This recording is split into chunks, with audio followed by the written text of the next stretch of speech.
Welcome to the Deep Leadership Podcast. Today I'm joined by Michael D. Levitt. Michael is the founder and chief burnout officer of the Breakfast Leadership Network, a San Diego and Toronto-based burnout consulting firm. He is a keynote speaker focusing on the Great Resignation, quiet quitting, and burnout.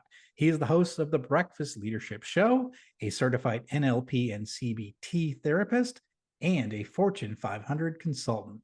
Michael is the author of Burnout Proof, How to Establish Boundaries to Avoid the Negativity of Stress. And I'm excited to have him on the show to learn how to become burnout proof. So, Michael, welcome to the show. Great to be with you today. Yeah, it's good to meet you. This is a subject we haven't covered, and I'm excited to talk about it because it seems like it's more prevalent.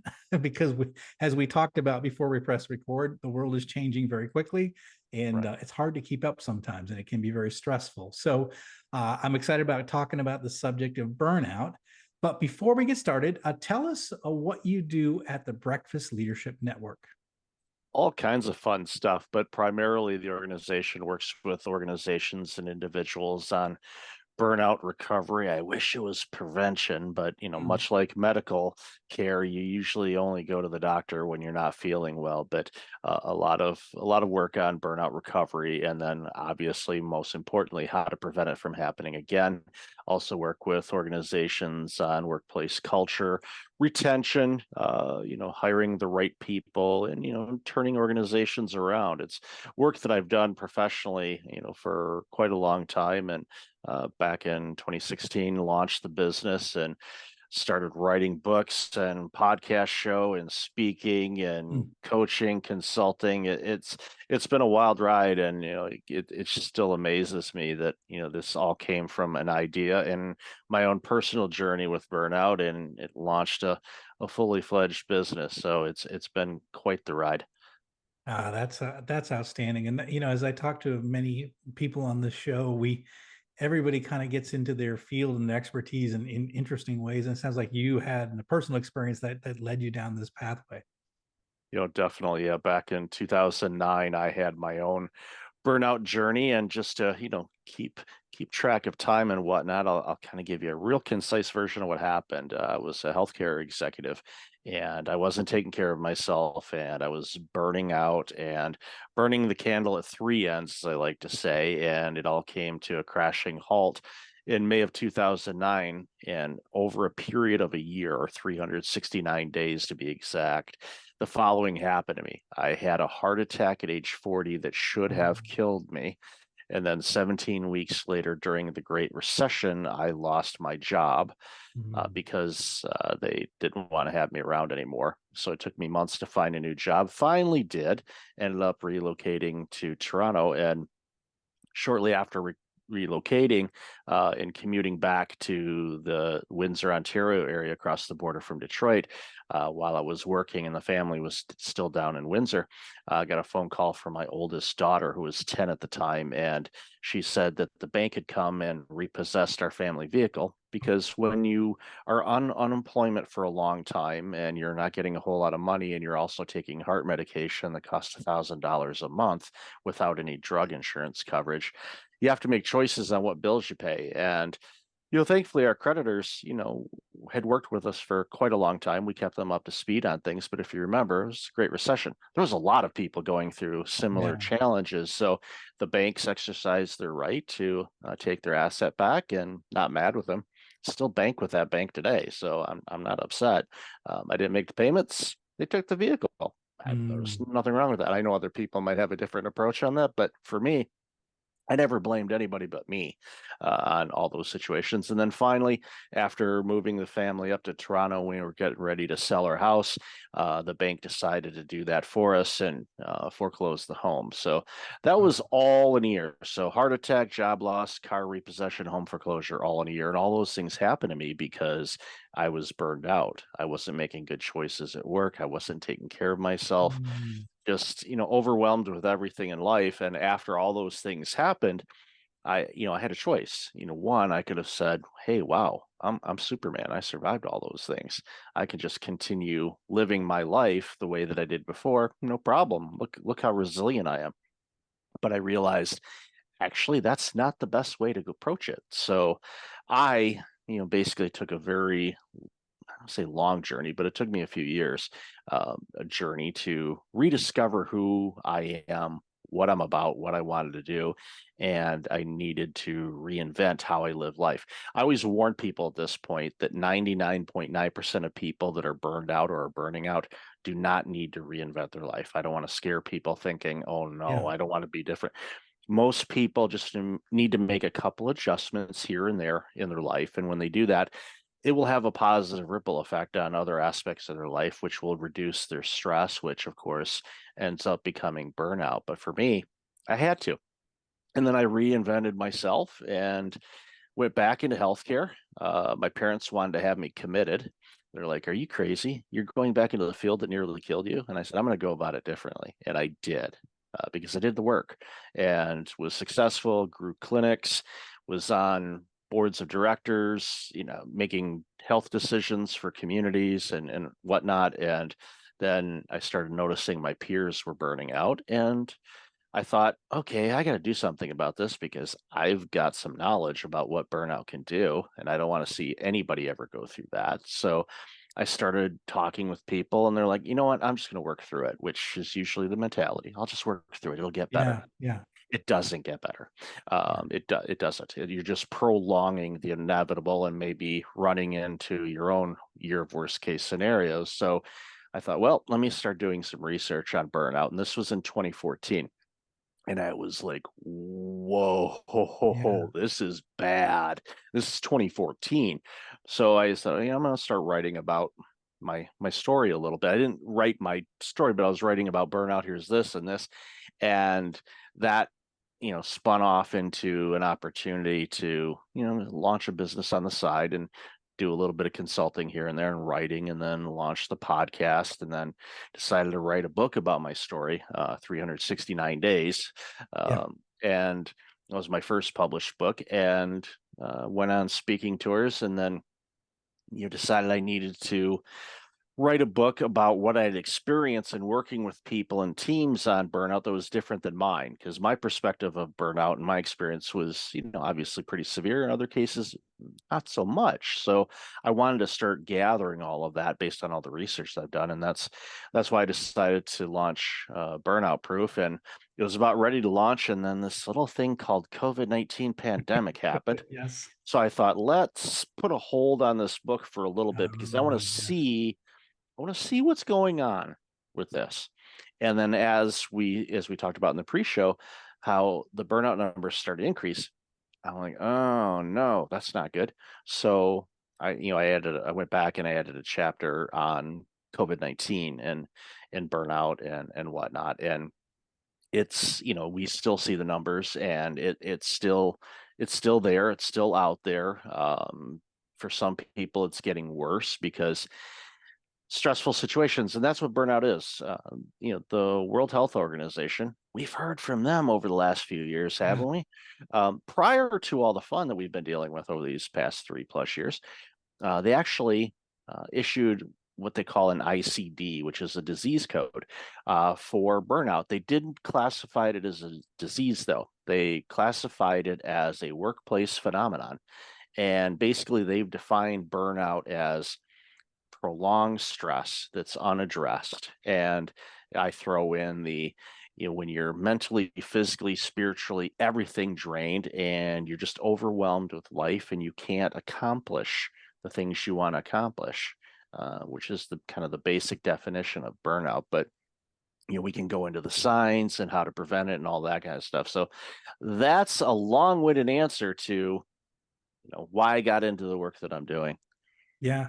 No, and again, I think I think, to be honest, you want to learn from people that have had those experiences, right? I mean, I think, again, I think that the books that are most successful in leadership community are people that actually experience something and they want to teach a lesson through that. And I think, we've had a lot of authors on the show where they've had their personal journey has taught them lessons, right? Like cautionary tales to make sure that others don't fall into that same trap or have those same problems. So yeah, that's the kind of book that we need to be reading as leaders, so we understand, like, let's learn from someone who went through this so that we don't have to kind of deal with some of these same challenges ourselves. So, you Exactly. can learn from experience or you can learn from others. And I think when it comes to burnout, I prefer to learn from others than deal with it myself, for sure. So, Don't blame you. yeah. So your latest book is called Burnout Proof: How to Establish Boundaries to Avoid the Negativity of Stress. You mentioned the definition of burnout, so prolonged stress. What does it look like? Is there common signs for people that are going through this burnout? So what does it look like when people are approaching or in this stage of burnout? Yeah, there's usually 4 or 5 things that I tend to see in people that are burning out. Number one is, what's their sleep been like? Now, Mm. some people, are chronically bad sleepers, so that may not be a good sign for somebody if they've never slept well. But the problem with not getting good sleep is we do so much damage to ourselves on a daily basis. And I don't care if you eat the healthiest foods, you get all your exercise in, have 0.0% body fat, you are, blood work is perfect. Your doctor's like, you're the poster child of a patient. Great. But we still get stress in our lives. There's the air we breathe, the food we eat, the information that we consume, all takes a toll on us. Relationships, arguments, discussions, frustrations, all of those things kind of pile up during the day unless you're Mm. really good at deflecting them or working through them and sending them on their way. But most of us, unfortunately, aren't that good at that. So what happens is when we're tossing and turning and we're not getting good sleep, all that stressful damage that we've been faced with today, our body doesn't repair it. So what happens is today's stress gets piled onto tomorrow's stress. And if it gets prolonged, well, then that's what happens with people that burn out is it's just prolonged stress that's not addressed. And, some people can navigate these stressful situations better than others, but sometimes it's this little bit of stress that just permeates and just kind of sticks around and just starts building up over time. People say, how long does it take to burn out? It really depends on the individual. Some people can burn out pretty quickly. Some people could take a few years. Like in my situation, it was, almost 3 years before it finally came to a head. But in looking back at it, there was, ingredients in play for quite a long time, and I was just able to navigate through it. But it all stopped in that wonderful spring of 2009. But at the end of the day, sleep is definitely one of those things that if you can focus on getting good sleep, then you can repair the damage that you did today. So you have a better chance of dealing with stress. Because when you feel better and you have more clarity and awareness, you can avoid stress in many ways, or at least navigate around it or deal with it better. Another sign that is a big red flag for a lot of people is you're not motivated to do things anymore. Now, I'm not just talking about work, I'm talking about things you actually like doing. As I mentioned, I was in Windsor across the border from Detroit. I was a season ticket holder for the Detroit Tigers at that time. And that's when the Tigers were good. They had gone to the World Series 3 years before. They were competing. There were always a good chance for them to at least make the playoffs. So they were a really decent team. It's always a sellout at the stadium. So it was a fun time. And when you're a season ticket holder, that means your tickets are paid for, your beer vouchers paid for, your food vouchers paid for, your parking is paid for. You just got to show up. Bring your driver's license. That's the only thing you need. You don't need any cash or money because you've got the vouchers and the tickets. I quit going. Mm. And I love baseball. It's been my favorite sport forever. My first career as accountant was because of Topps baseball cards, because I figured out how to calculate the stats on the back of a card pack back in 1977 to date myself. So I figured out how to do that, with pen and paper. I didn't even use a calculator. And I was like, oh, this is cool. So my first career was because of the back of baseball cards. Crazier things have happened. But for me, I quit going because I wasn't motivated. And I was like, I'm working too much. I don't want to do it. So if you've got friends or family that normally go out and do things like, no, work's been too busy. I don't feel like doing it. If it's a one-off, okay. But if it's stopping from happening all the time, then that's definitely a warning sign. Another sign too that I see a ton is just these people start making more mistakes at work, or they're Mm. forgetful. When you're burned out and you're stressed and you're also not sleeping well, you get into this mental fog. And when you have that, you have a lack of clarity, you have attention span that isn't good. You also will miss things. You know, you could be looking at a spreadsheet, for example, and you're trying to find the error and you can't see it, but a colleague comes over and they see it as if it's highlighted in neon Yeah. yellow and it's 10 sizes bigger font. Okay, there's your error, but you've looked at it for the last 2 hours. You can't find it. They come here 5 seconds. It's right there. And that's another warning sign when you're not seeing things well. And then another big one tends to happen is if you see the demeanor of your colleagues or friends or loved ones change, if they're a little bit Mm. more short fused or irritated. Now we're seeing a lot of that already out in the world when we go to the grocery store or Yeah. road rage or anything else. I've noticed it. A lot of people I talk to have noticed it too. It just seems like people are a bit more short tempered than they were before, which again is disappointing because when we were all told that we couldn't go out and play with each other for a while, when we actually had that opportunity to do that again, I was hoping that people would be a little bit more Mm. happier and jovial, but man, that has not been the case. And No. it's unfortunate. It's really concerning to me from a variety of reasons because when people aren't happy and they're not feeling well and they go to work, nothing personal against them, but they're not putting in the best effort that they can, which Mm. means the products and services that you and I consume aren't as good as they could be. And that robs all of us when we're not getting the best that we could get when people aren't being able to be their best because of being burned out. Mm, that makes a lot of sense.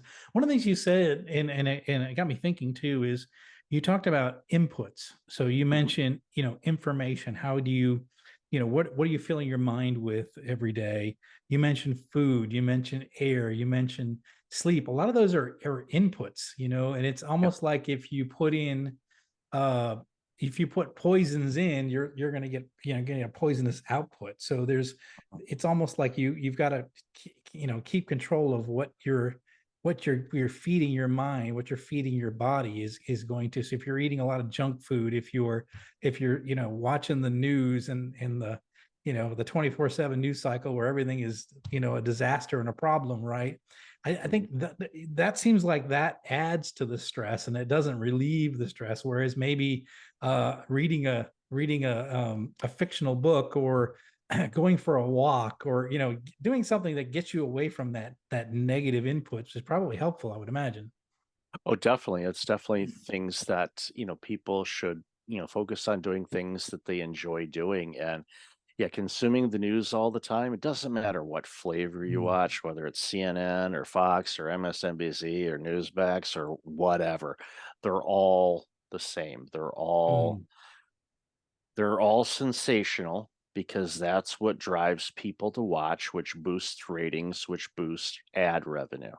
I had, and I know a former producer at one of those cable news places, and he said that in their production meetings, they would look at a story and they say, that's not sensational enough. It's yeah. like it's supposed to provide news and information, but it's providing you know, based on true events kind of thing. I'm not saying that they're lying, but sometimes there's some exaggeration of things that gets people upset. And what happens is you carry that.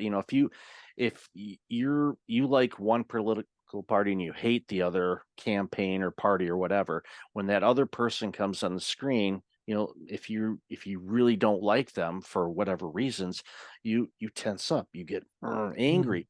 What does yeah. that do? Just think about that. Think about getting angry for a minute and just kind of notice on how you feel. You're feeling tense.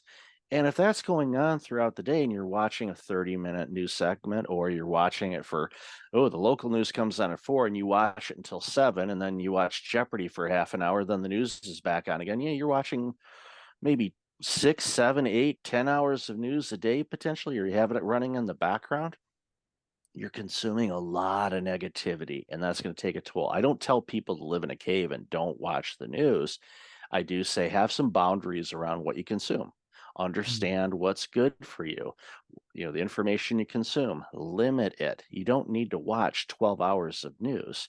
Figure out what you want to know about news, weather, sports, whatever, and get that information, and then step away from it and go back to doing things that are good for you, or that are work related, or relaxing, whatever. Figure out what those things are and make sure you do them, because when people burn out, they cut those things out, and Mm.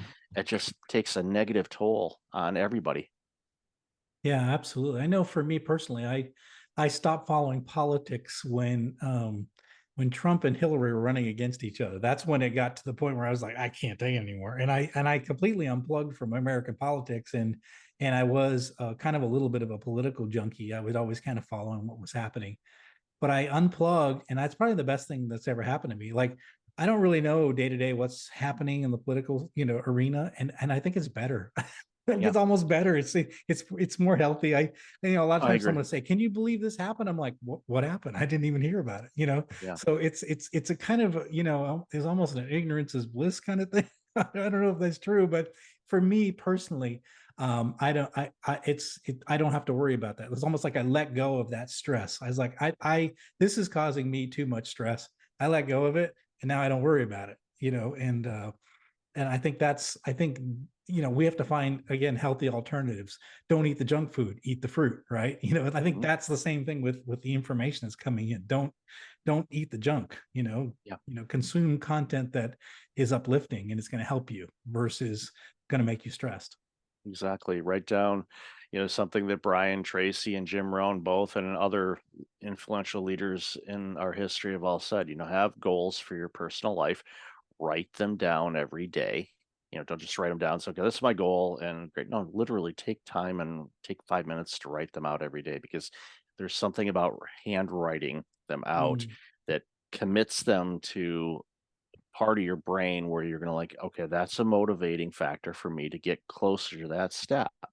There's goals that I've written down and I look at them like, wow, I should check that off. I've accomplished that. But it's Mm. still, Yeah. I write Yeah. it down because, like, you made it, and it re-energizes you to the point where you change your focus on external things that are just noise. And political campaigns, I know you haven't watched much, but it's pretty much now, 5 seconds after they declare the winner of the 2020 election, the 2024 campaign has It's begun. starting. Yeah. Yeah. And In it's fact, like, for me, and this is the only political thing I'm going to say on anything, is study all the candidates, especially if there's just two on the ballot, two main ones.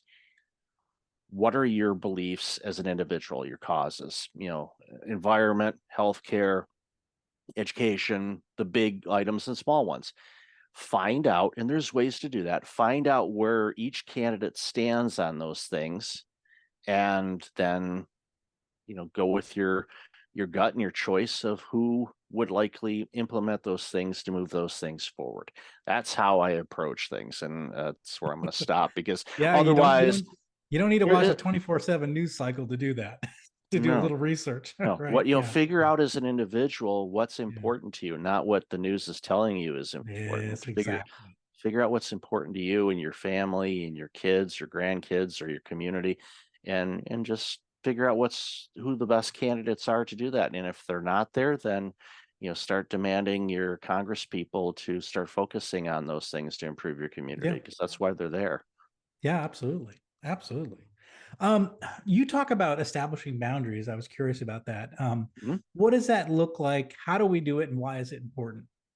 It's so important to establish boundaries because we have to protect ourselves. And I'm a reformed people pleaser. I identify as that. And there's a great book that came out in 2000 called Disease to Please by Dr. Harriet Breaker. I highly recommend that book. She's since passed away, so hopefully the family gets royalties, but it's a great book. And there's a 21-day exercise at the end of it. And when I read it, I kind of had an idea of what type of people pleaser I was, but when I read the book, I recognized I was different than that. And it was a very self-convicting book for me, but in a good way, because it brought to light why I did things and why I would bend over backwards and just completely violate my own self-care and my own boundaries to help somebody out. And I inherited that trait from, from my parents. And even, the last time my mom went above and beyond and did something, to her detriment,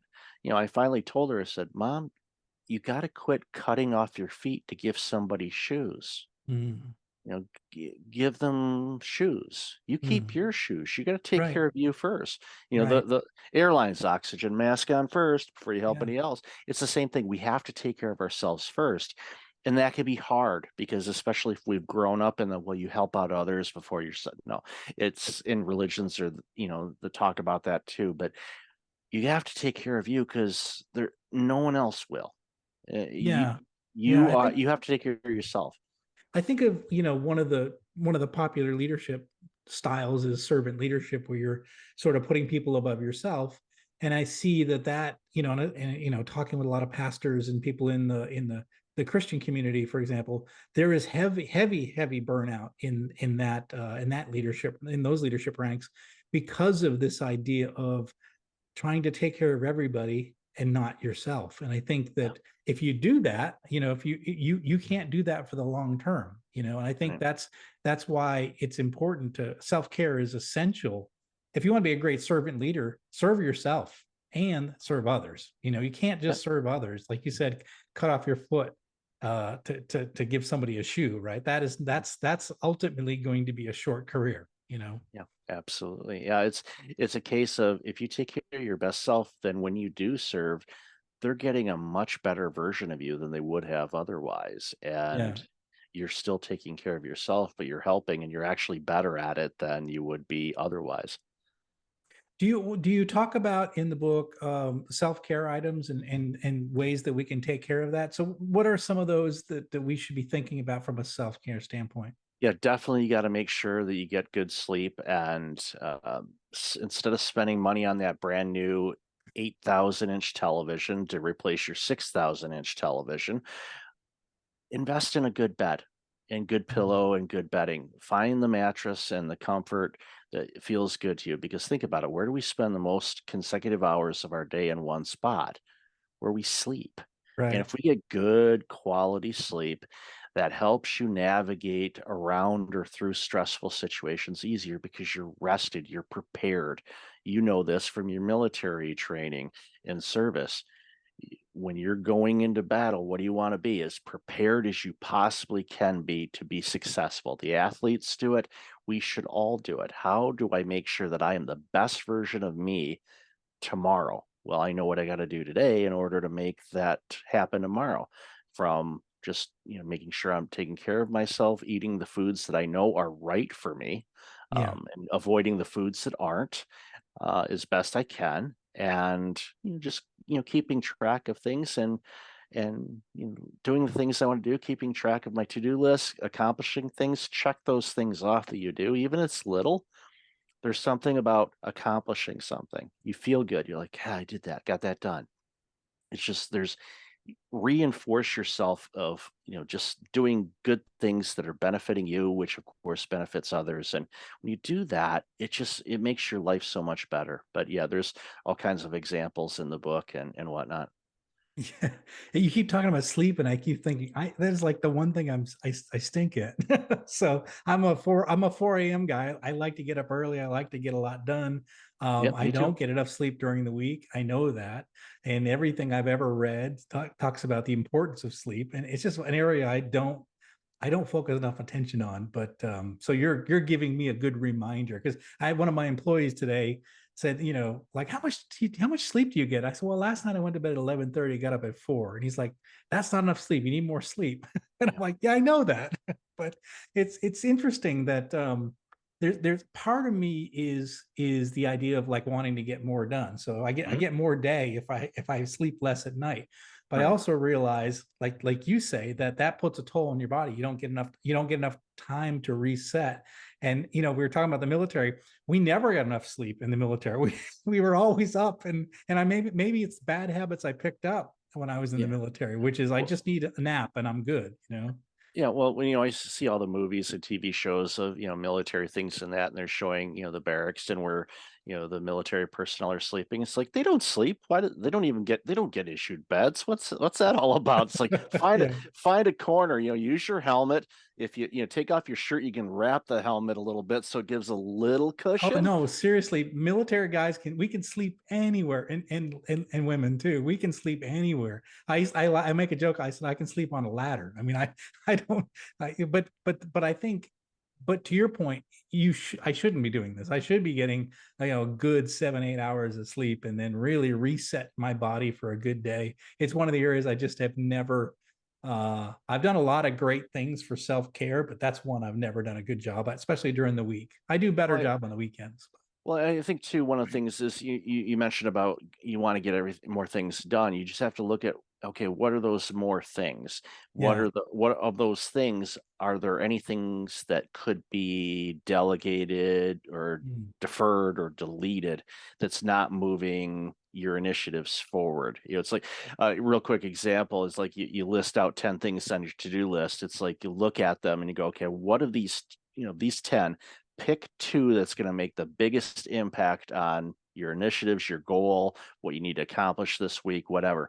Focus on those two first and do everything you can to get those things done as quickly as you can.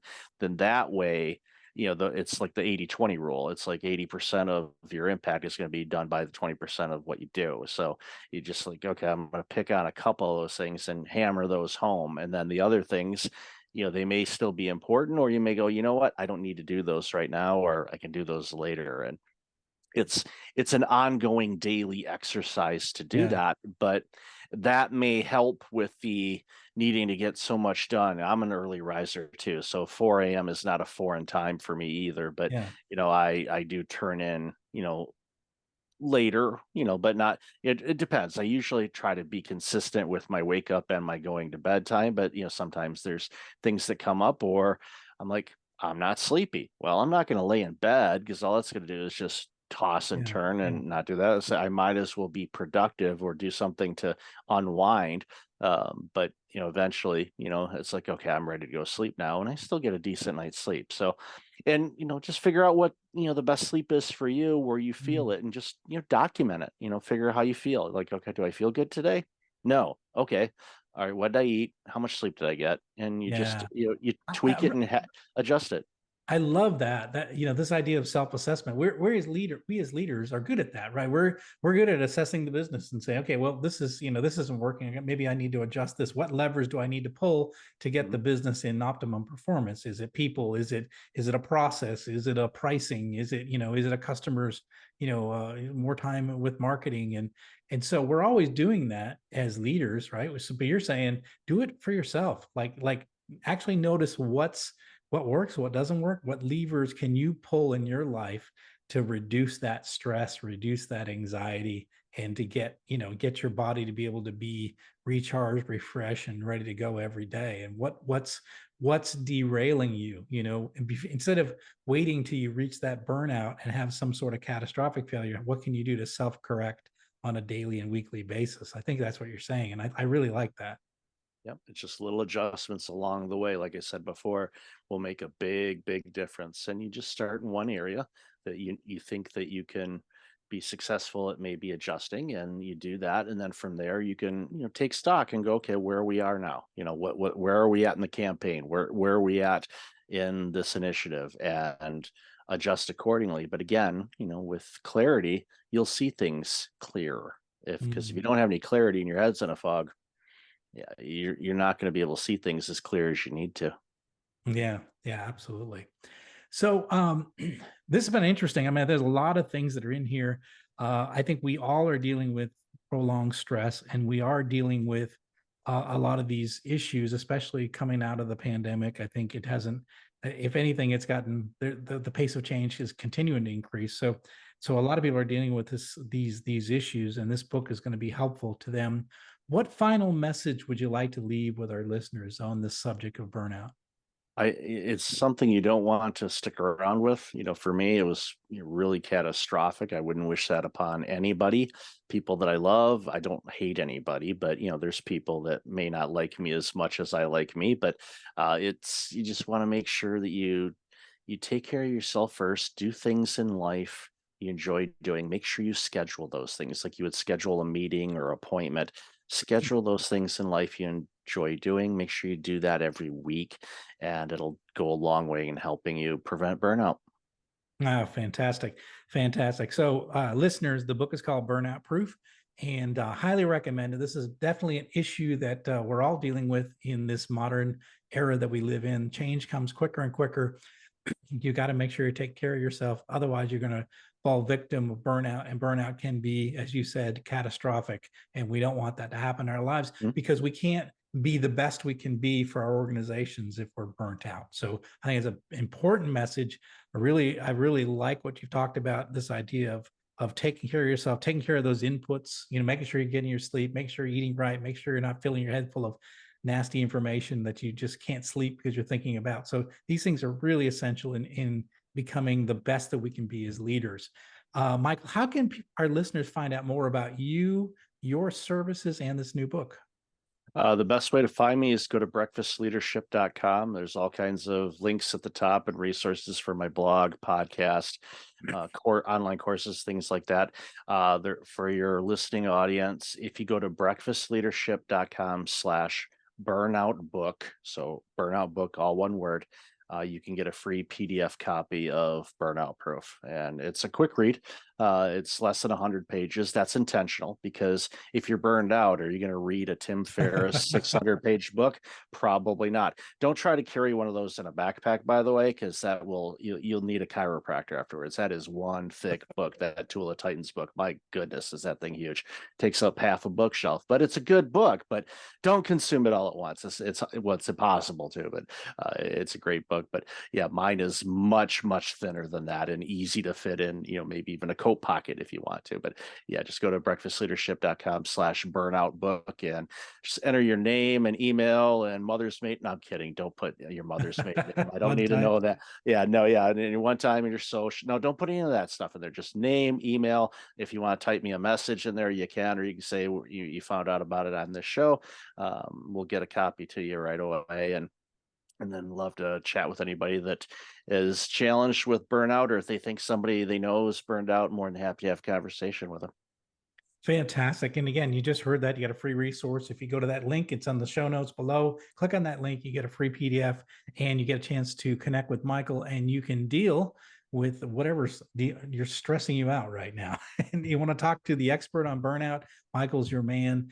He can help you through that. So I highly encourage you to check him out, check out his links on his website, and check out his podcast as well. Again, it's another source for leaders to get more information. This stuff is free, and you should be utilizing as much of it as you can to become the best leader you can be. So, Michael, I really appreciate you coming on the show. Really appreciate your personal perspective on this important subject. So, thanks for coming on the show, and thanks for sharing all this information. Thank you for having me. Well, that's it for today. Thank you for listening to Deep Leadership. If you like this podcast, please subscribe and share so we can continue to build a world with better bosses. Until next time, this is John Rennie saying take care and lead well.